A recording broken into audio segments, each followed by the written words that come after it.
भगवते वासुदेवाय। ओम नमो भगवते वासुदेवाय। ओम नमो भगवते वासुदेवाय।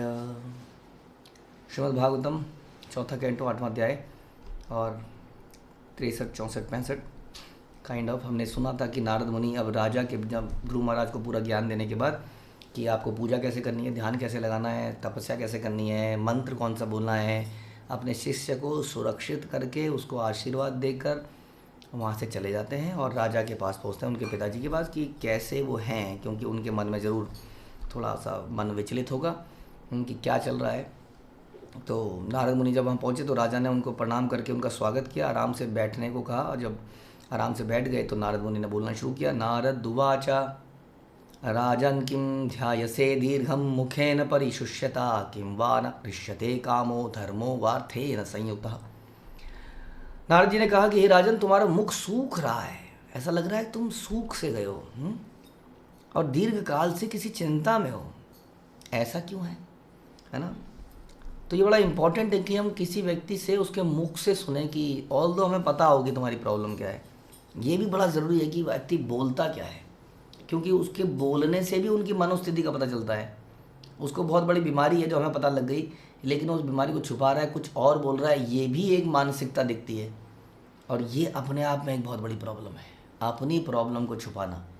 तो वो प्रॉब्लम तो सॉल्व हो जाएगी, लेकिन ये जो हमारे अंदर दूसरी बीमारियां हैं, मानसिक बीमारियां, ये सॉल्व करना बड़ा मुश्किल है ना। अक्सर हम ऐसी प्रॉब्लम्स को छुपा देना चाहते हैं, हाँ, और जो वाकई में असली प्रॉब्लम वही है जिससे कि दिमागी समस्याएं होती हैं, स्ट्रेस होता है। जो आदमी बड़ा सच्चा होता है, साफ होता है, वो अपनी प्रॉब्लम्स को रिवील करता है अपने, और उसमें फ़ायदा है सच बताएं तो, क्योंकि उसमें अपने आप को निम्न मानने का एक अवसर हमें मिलता है कि this is my position, actually see this is my position. हमने सुना था चैतन्य चरितामृत में किस प्रकार से श्रीवास ठाकुर को किसी ने धोखे से बोला कि तुम काली के पुजारी हो, उसके घर के आगे थाली रख दी पूजा की काली की, हाँ, और श्रीवास ठाकुर ने उस पर कोई काउंटर अटैक नहीं किया और बोला हाँ ये सही कह रहे हैं, मैं इसी लायक हूँ, मैं ढोंगी तो हूँ, हाँ। तो इस प्रकार से हाँ, इतना उच्च विचार हमारे लिए करना मुश्किल है। कम से कम अपनी प्रॉब्लम्स को तो हम बता पाएँ कि मेरे मन में क्या क्या चलता है, हाँ, तभी तो प्रॉब्लम सॉल्व होगी। हाँ, कहते ना कि क्या दाई से पेट नहीं छुपाना चाहिए, हाँ, डॉक्टर से, यानी कि डॉक्टर के पास जाएंगे तो उनको बताना ही चाहिए कि अपनी समस्या क्या, नहीं तो क्या वो इलाज करेगा। आदमी प्रॉब्लम ये है आज की डेट में, आधा का आधा डॉक्टर तो खुद ही बन चुका है, और वो करे क्या, डॉक्टरी इतनी इजी हो चुकी है। डॉक्टरी मतलब दवाइयों का ज्ञान बस, और कोई ज्ञान आपको, देखो एक तो टेस्ट हो गए, डायग्नोस्टिक सेंटर में सारे टेस्ट करा लीजिए आप, कोई भी बीमारी हो आपको, क्योंकि डॉक्टर भी यही करेगा। आप हॉस्पिटल में जाएंगे वो सारे टेस्ट लिख देगा, तो आदमी को समझ में आ ही गया है कि ये सारे टेस्ट करा लेते हैं, यहाँ पर प्रॉब्लम है, वो दिखा देता है, रिपोर्ट सब बता देती है, ये ज़्यादा बढ़ा हुआ है, ये कम बढ़ा हुआ है, अच्छा जी ये ज़्यादा बढ़ा हुआ है, गूगल करो, हाँ ये क्यों बढ़ता है, ये इसलिए बढ़ता है, इसमें क्या सी दवाई खानी चाहिए, दवाई हो गया। तो डॉक्टर आदमी खुद ही बन गया है, इसलिए उसको डॉक्टरों पर ट्रस्ट नहीं रहा है। लेकिन नीम हकीम खतराए जान, ये बड़ी खतरनाक चीज़ हो सकती है, इस प्रकार से अपना इलाज करना। तो हम सोचते हैं मेरे को ये प्रॉब्लम तो नहीं है, डॉक्टर साहब बस ये बता दीजिए, ये एक समस्या है जो बड़े दिनों से सॉल्व नहीं हो रही है, बाकियों को तो मैंने अपनी दवाई वाई खा के सॉल्व कर लिया है। हाँ, तो इस प्रकार से हम कई बार जीते हैं और गुरु के पास भी इसी प्रकार से जाते हैं, हाँ। लेकिन गुरु जी क्या करते हैं, गुरु जी का काम है, गुरु का ये काम है कि निकालना अंदर से कि इसके अंदर क्या क्या रहस्य छुपे हुए हैं। इसलिए पूछ रहे हैं, तुम्हारा मुंह सूख रहा है, दीर्घकाल से सोच रहे हो, चक्कर क्या है, क्या हो गया, सब पता तो सब है, अभी तो बेटे से मिल के आ रहे हैं, हाँ, क्या तुम्हें धर्म अर्थ और काम के मार्ग पर पालन करने में कोई बाधा हुई है, बताओ, रिवील योर हार्ट। कोई धर्म का तुमने धर्म तो नहीं तोड़ा कहीं, अब बताएगा हाँ धर्म तो तोड़ा है, अब बता पाएगा कि नहीं बता पाएगा, कैसे बताएगा कि मैं अपनी पत्नी के जादू में अपने बच्चे को, बेचारे को कुछ बोल ही नहीं पाया, उसको रोक ही नहीं पाया, हाँ, क्या बताएगा। ये सब हम ऑलरेडी चर्चा कर चुके हैं। तो ऐसा पूछते हैं, मानव सभ्यता की उन्नति की 4 अवस्थाएं, धर्म अर्थ काम और मोक्ष। नारद मुनि ने राजा से पूछा कि बस इतना ही पूछा कि राज्य का प्रबंध कैसा है जो तीनों सिद्धांतों के लिए उन्नति के लिए है। चूंकि ऐसा कर्म करने वाले कभी मुक्ति में रुचि नहीं रखते, इसलिए नारद ने राजा के से इसके विषय में कुछ नहीं कहा। क्या बोला, तुम्हें धर्म अर्थ और काम के मार्ग में कोई बाधा तो नहीं आई। क्योंकि मोक्ष तो चाहता ही कौन है संसार में। राजो उवाचा, राजा ने क्या कहा, सुता में बालका ब्रह्मन स्त्रीणेन अकुर्णा आत्मनः निर्वासितः 5 वर्षः सह मात्रा महान कवि। कि हे ब्राह्मण श्रेष्ठ, मैं अपनी पत्नी में अत्यधिक आसक्त हूँ। बता दिया, वेरी गुड, वंडरफुल। बड़ा मुश्किल है कहना कि मैं पत्नी में आसक्त हूँ, मैं पैसे में आसक्त हूँ, मैं वटेवर, हम लोग कहीं ना कहीं आ सकते हैं। उसको बताना बड़ा मुश्किल है क्योंकि हमारी इमेज का फलूदा बन जाता है। हाँ, क्या सोचेगा मेरे बारे में। अभी हो सकता है मुझे कोई सर्विस दे देता या कुछ कहीं लगा देता, अब तो देगा नहीं, है ना। तो हम कई बार कई चीज़ें ऐसा सोच लेते हैं, लेकिन ये इन्होंने बता दिया कि मैं अपनी पत्नी में बहुत आसक्त हूँ, मैं इतना पतित हूँ कि मैं अपने 5 वर्ष के बालक के प्रति भी दया भाव के व्यवहार का त्याग कर दिया। देखिए मेरी स्थिति, बिल्कुल खोल के रख दिया गुरु के सामने, ये मेरी स्थिति है। आप जानना चाहते हैं मेरे बारे में, अब आप प्यार करेंगे मेरे को, हाँ, लात मारिए मेरे को। इस तरह से क्या है, बड़ा पतित व्यक्ति हूँ। मेरा छोटा सा बच्चा आया था और मेरा दिमाग इतना खराब हो गया, इस काम ने मेरे को मोहित कर दिया। हाँ, बुद्धि, हाँ, क्या कहते हैं, प्रणश्यति, है ना। काम से क्रोध है, क्रोध से स्मृति चली जाती है, स्मृति से फिर प्रणश्यति, आदमी का पतन हो जाता है। तो कह रहे हैं मैं बहुत ही दयनीय व्यक्ति हूँ। मैंने उस महात्मा और महान मैंने उसे महात्मा तथा महान भक्त होते हुए भी माता सहित निर्वासित कर दिया। मैं इतना ही नहीं, बच्चा, मैंने उसकी माँ के साथ भी बहुत गलत किया है, दोनों को निर्वासित कर दिया एक पत्नी के चक्कर में। हाँ, कितना आदमी गिर जाता है काश तक, और उसको बाद में समझ में आता है ये बात कि मेरे से क्या अपराध हो गए जीवन में। इसलिए शास्त्रों के हिसाब से जीना बड़ा इम्पोर्टेंट है, जो कि शुरू में कड़वा लगता ही है। सवेरे उठना, माला करना, गुरु की बात मानना, अपने मन को संयमित करना, सबके नज़रों में खरा उतरने का प्रयास करना, हमेशा काम करते रहना, आराम करने पर ताने सुनना, मतलब बड़ा मुश्किल है। आदमी भागना चाहता है अपने किले में जो उसने बनाया होता है। किले में कौन पूछेगा, उसके किले में कोई घुस सकता है क्या। हमारे किले क्या है, हमारे किले हमारे घर। हम इसलिए घर की 4 दीवारी में घुस जाना चाहते हैं ताकि वहाँ आराम से हम अपने मन से जी पाएँ। हाँ, लेकिन यहाँ पर ये राजा हैं जो अपने दरवाजे खोल के दिखा रहे हैं कि उनकी क्या हालत है, बता रहे हैं अपनी मन की स्थिति। ओके। आप्यनाथम वने ब्रह्मण समादंत्य दंत्यर्भकमृकः क्षांतं श्यानं क्षुदितं परिम्लानुमुखाम्बुजः। हे ब्राह्मण, मेरे पुत्र का मुख कमल के फूल के समान था। मैं उसकी दयनीय दशा के विषय में सोच रहा हूँ। वह असुरक्षित है, अत्यंत भूखा होगा, वह जंगल में कहीं लेटा होगा। पता चल गया क्योंकि सुनीति ने बता ही दिया होगा जी, मैंने उसको बोला कि तुम जंगल में जाओ, नारायण से आप वो क्या करें, वो आपके पिताजी के पिताजी से बड़ा राज्य चाह रहा था, तो मैं क्या करती।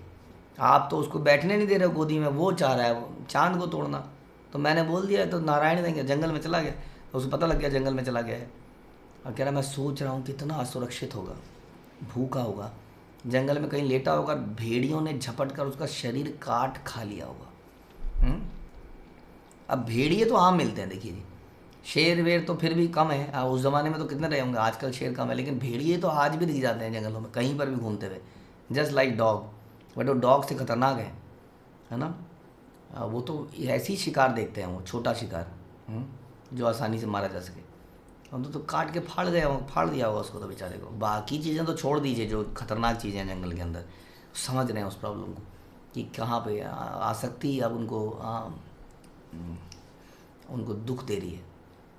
अहो में बत दौरात्मयम स्त्री जितस्य अपराधारया या अंगम अंकम प्रेमणा आरुरुक्षंतम ना अभ्यनंदम असततम।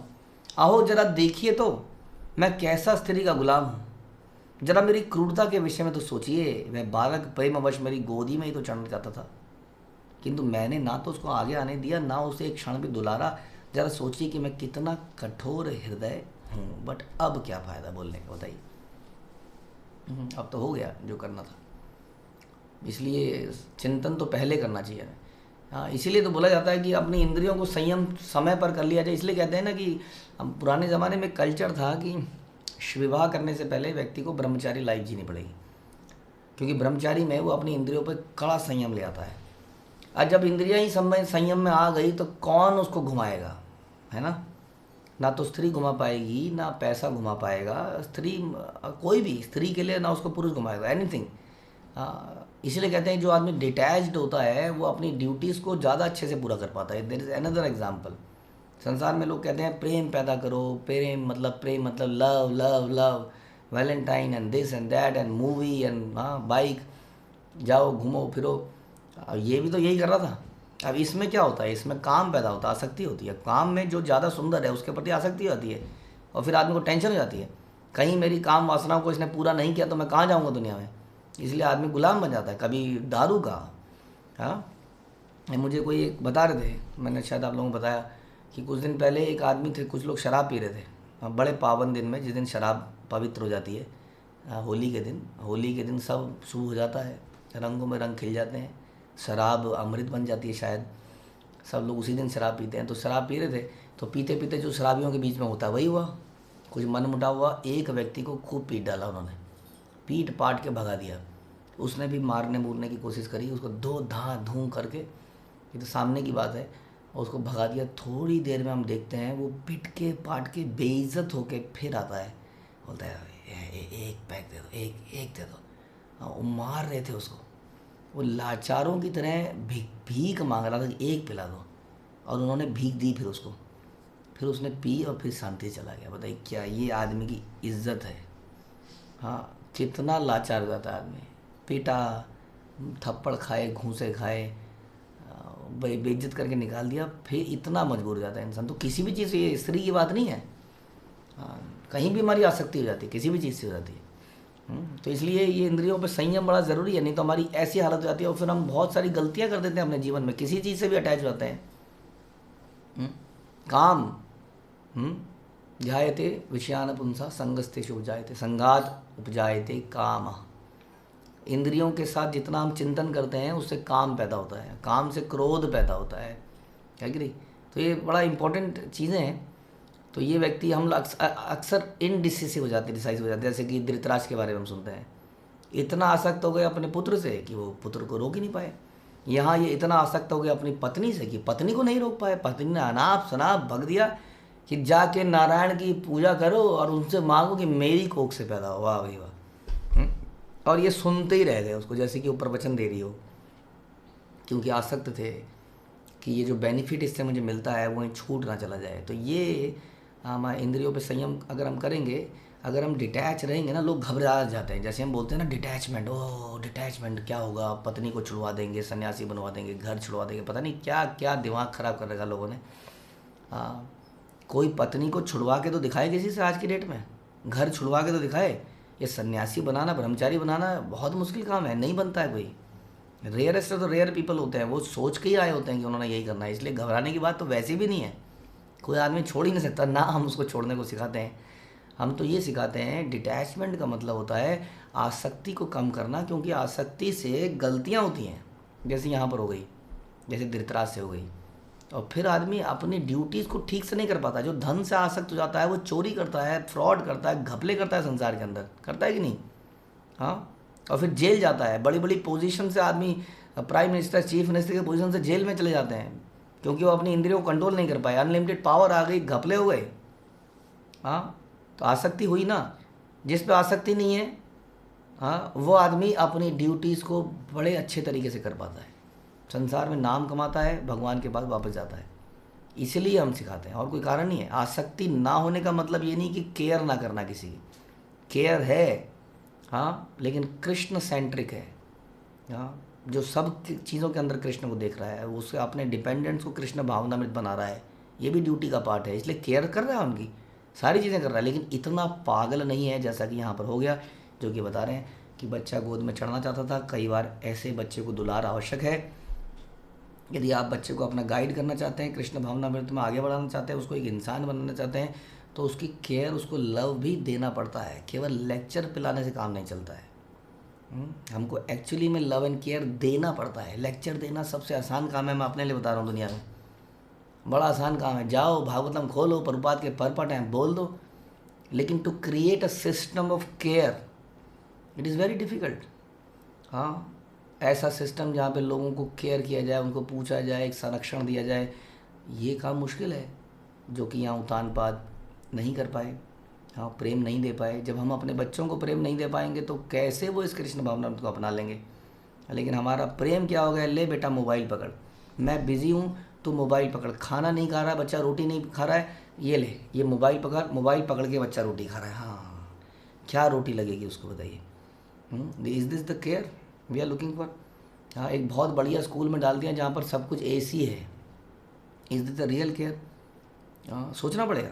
आज की डेट में बच्चे नीचे नहीं बैठते हैं, आज के डेट में बच्चे 1 किलोमीटर चल नहीं सकते हैं। क्या हमने केयर करी या हमने उसको आजीवन पंगु बना दिया, बीमार बना दिया। ना तो उनकी कमर में दर्द है, ना तो कमर में ताकत है, ना पैर में ताकत है, ना हाथ में ताकत है। शारीरिक रूप से बीमार बना दिया, मानसिक रूप से तो बीमार बना ही दिया। और हमने उनको बहुत बढ़िया बढ़िया कपड़े दे दिए दुनिया के। हाँ, ये हमारी केयर है कि मॉल में गए, जब भी मॉल में गए कुछ कपड़े अपने ले लाए, कुछ कपड़े उनके ले लाए। एक बहुत बढ़िया स्कूल में डाल दिया, सब कुछ air condition car they the. This is not the care. ये तो उत्थानपाद ने भी दे रखा था। बट वास्तविक केयर हृदय से दी जाती है, और उस हृदय से उसको डायरेक्शन भी दी जाती है, जो यहाँ पर नारद मुनि ने दी। नारद मुनि जंगल में गए उसके लिए। हाँ, और जंगल में देके उसको इंस्ट्रक्शन। लेकिन अपेरेंटली लगता है नारद मुनि ने क्या किया, है ना, जंगल में छोड़ दिया। तो केयर का मतलब पहले समझना पड़ेगा हमें कि what is the meaning of care. तो यहाँ पर बड़े दुखी हैं उत्तानपाद, कहता है मैंने उसको आने नहीं दिया, एक क्षण के लिए भी दुलारा नहीं। ज़रा सोचिए कि मैं कितना कठिन हूँ। अब नारद मुनि उसको बताएंगे कि क्या हुआ उनके बच्चे के साथ, जो अगले प्रवचन में सुनेंगे। हरे कृष्णा। श्रील प्रभुपाद की जय। ग्रंथराज श्रीमद् भागवतम की जय। आप लोग कुछ कहना चाहते हैं तो क्या